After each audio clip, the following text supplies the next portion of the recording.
editions. The physical side. The chief interest of many of my readers is avowedly books. They probably do, profess other interests, but they are primarily bookmen.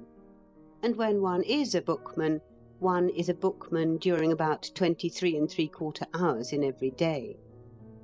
Now, bookmen are capable of understanding things about books which cannot be put into words. They're not like mere subscribers to circulating libraries. For them, a book is not just a book. It is a book. If these lines should happen to catch the eye of any persons not bookmen, such persons may imagine that I am writing nonsense, but I trust that the bookman will comprehend me. And I venture then to offer a few reflections upon an aspect of modern bookishness that is becoming more and more actual as the enterprise of publishers and the beneficent effects of education grow and increase together. I refer to popular editions of classics. Now, I am very grateful to the devisers of cheap and handy editions. The first book I ever bought was the first volume of the first modern series of presentable and really cheap reprints, namely Macaulay's Warren Hastings in Cassell's National Library, 6d. in cloth. That foundation stone of my library has unfortunately disappeared beneath the successive deposits, but another volume of the same series, F.T. Palgrave's Visions of England, an otherwise scarce book, still remains to me through the vicissitudes of 17 years of sale, purchase, and exchange, and I would not care to part with it. I have over 200 volumes of that inestimable and incomparable series, the Temple Classics, besides several hundred assorted volumes of various other series. And when I heard of the new Everyman's Library, projected by that benefactor of bookmen, Mr. J. M. Dent, my first impassioned act was to sit down and write a postcard to my bookseller ordering George Finley's The Byzantine Empire, a work which has waited 60 years for popular recognition, so that I cannot be said to be really antagonistic to cheap reprints. Strong in this consciousness, I beg to state that cheap and handy reprints are all very well in their way, which is a manner of saying that they are not the alpha and omega of bookishness. By expending £20 yearly during the next 5 years, a man might collect in cheap and handy reprints all that was worth having in classic English literature. But I, for one, would not be willing to regard such a library as a real library. I would regard it as only a cheap edition of a library.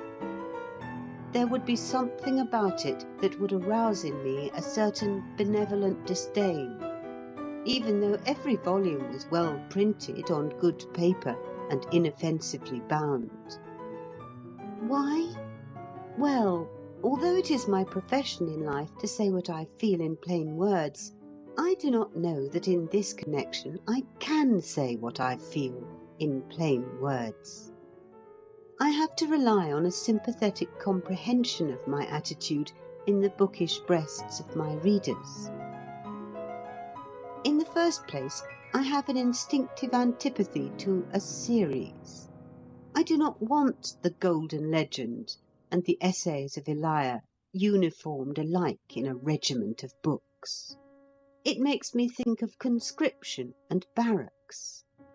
Even the noblest series of reprints ever planned, not at all cheap either, nor heterogeneous in matter, the Tudor translations, faintly annoys me in the mass.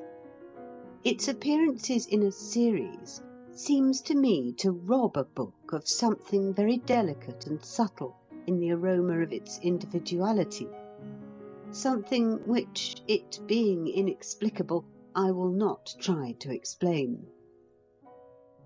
In the second place, most cheap and handy reprints are small in size. They may be typographically excellent, with large type and opaque paper. They may be convenient to handle. They may be surpassingly suitable for the pocket and the very thing for travel.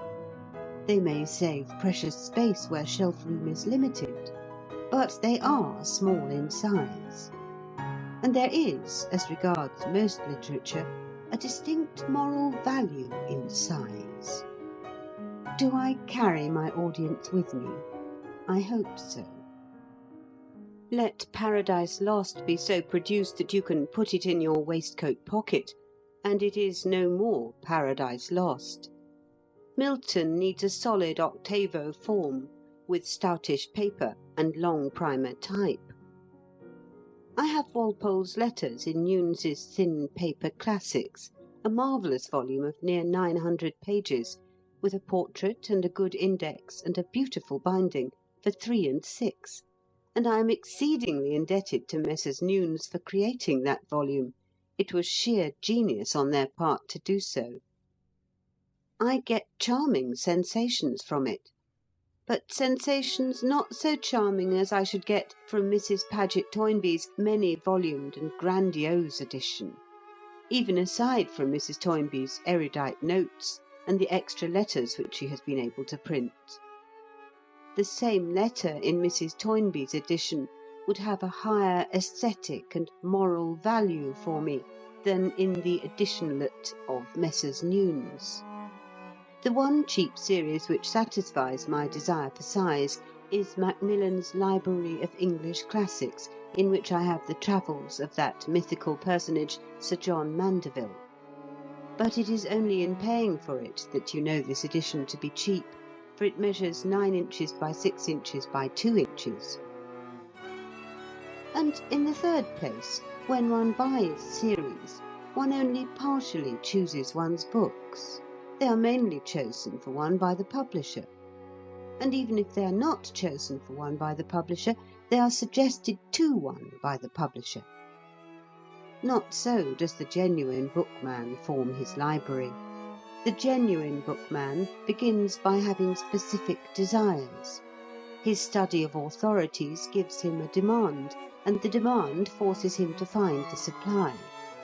He does not let the supply create the demand.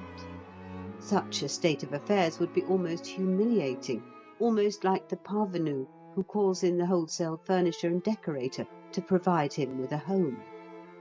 A library must be, primarily, the expression of the owner's personality. Let me assert again that I am strongly in favour of cheap series of reprints. Their influence, though not the very finest, is indisputably good. They are as great a boon as cheap bread. They are indispensable where money or space is limited, and in travelling. They decidedly help to educate a taste for books that are neither cheap nor handy, and the most luxurious collectors may not afford to ignore them entirely. But they have their limitations, their disadvantages. They cannot form the backbone of a proper library. They make, however, admirable embroidery to a library. My own would look rather plain if it was stripped of them. The philosophy of book buying. For some considerable time I have been living, as regards books, with the minimum of comfort and decency, with, in fact, the bare necessaries of life, such necessaries being, in my case, sundry dictionaries, Boswell, an atlas, Wordsworth, an encyclopaedia, Shakespeare, Whitaker, some de Maupassant, a poetical anthology, Verlaine, Baudelaire, a natural history of my native county, an old directory of my native town, Sir Thomas Browne, Poe, Walpole's letters, and a book of memoirs that I will not name. A curious list, you will say. Well, never mind. We do not all care to eat beefsteak and chipped potatoes off an oak table, with a foaming quart to the right hand. We have our idiosyncrasies. The point is that I existed on the bare necessaries of life. very healthy, doctors say, for a long time, and then just lately I summoned energy and caused 1,500 volumes to be transported to me, and I arranged them on shelves, and I rearranged them on shelves, and I left them to arrange themselves on shelves. Well, you know, the way that I walk up and down in front of these volumes, whose faces I had half forgotten, is perfectly infantile. It is like the way of a child at a menagerie. There, in its cage, is that 1839 edition of Shelley, edited by Mrs. Shelley, that I once nearly sold to the British Museum because the keeper of printed books thought he hadn't got a copy, only he had. And there, in a cage by himself, because of his terrible hugeness, is the 1652 Paris edition of Montaigne's Essays. And so I might continue, and so I would continue, were it not essential that I come to my argument. Do you suppose that the presence of these books, after our long separation, is making me read more than I did? Do you suppose I am engaged in looking up my favourite passages? Not a bit. The other evening I had a long tram journey, and before starting I tried to select a book to take with me. I couldn't find one to suit just the tram mood. As I had to catch the tram, I was obliged to settle on something, and in the end I went off with nothing more original than Hamlet, which I am really too familiar with. Then I bought an evening paper and read it all through, including advertisements. So I said to myself, this is a nice result of all my trouble to resume company with some of my books. However, as I have long since ceased to be surprised at the eccentric manner in which human nature refuses to act as one would have expected it to act, I was able to keep calm and unashamed during this extraordinary experience. And I am still walking up and down in front of my books and enjoying them without reading them. I wish to argue that a great deal of cant is talked and written about reading. Papers such as the Athenaeum, which nevertheless I peruse with joy from end to end every week, can scarcely notice a new edition of a classic without expressing in a grieved and pessimistic tone the fear that more people buy these agreeable editions than read them. And if it is so, what then? Are we only to buy the books that we read? The question has merely to be thus bluntly put, and it answers itself. All impassioned bookmen, except a few who devote their whole lives to reading, have rows of books on their shelves which they have never read, and which they never will read. I know that I have hundreds such. My eye rests on the works of Berkeley in 3 volumes, with a preface by the Right Honourable Arthur James Balfour. I cannot conceive the circumstances under which I shall ever read Berkeley, but I do not regret having bought him in a good edition, and I would buy him again if I had him not, for when I look at him some of his virtue passes into me. I am the better for him. A certain aroma of philosophy informs my soul, and I am less crude than I should otherwise be. This is not fancy, but fact. Taking Berkeley simply as an instance, I will utilise him a little further. I ought to have read Berkeley, you say, just as I ought to have read Spencer, Ben Jonson, George Eliot, Victor Hugo. Not at all. There is no ought about it. If the mass of obtainable first-class literature were, as it was perhaps a century ago, not too large to be assimilated by a man of ordinary limited leisure in his leisure and during the first half of his life, then possibly there might be an ought about it. But the mass has grown unmanageable, even by those robust professional readers who can grapple with whole libraries. And I am not a professional reader. I am a writer, just as I might be a hotel keeper, a solicitor, a doctor, a grocer, or an earthenware manufacturer. I read in my scanty spare time, and I don't read in all my spare time either. I have other distractions.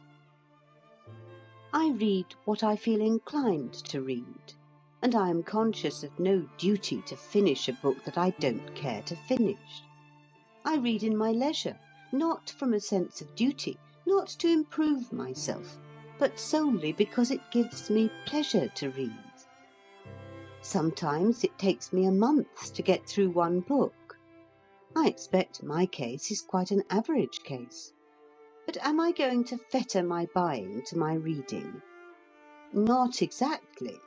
I want to have lots of books on my shelves because I know they're good, because I know they would amuse me, because I like to look at them, and because one day I might have a caprice to read them. Berkeley, even thy turn may come. In short, I want them because I want them. And shall I be deterred from possessing them by the fear of some sequestered and singular person, some person who has read vastly, but who doesn't know the difference between a J.S. Muria cigar and an R.P. Muria, strolling in and bullying me with the dreadful query, "Sir, do you read your books?" Therefore I say, in buying a book, be influenced by two considerations only. Are you reasonably sure that it is a good book? Have you a desire to possess it? Do not be influenced by the probability or the improbability of your reading it. After all, one does read a certain proportion of what one buys. And further, instinct counts. The man who spends £half-a-crown on Stubbs's Early Plantagenets instead of going into the Gaiety Pit to see the spring chicken will probably be the sort of man who can suck goodness out of Stubbs's Early Plantagenets years before he bestirs himself to read it.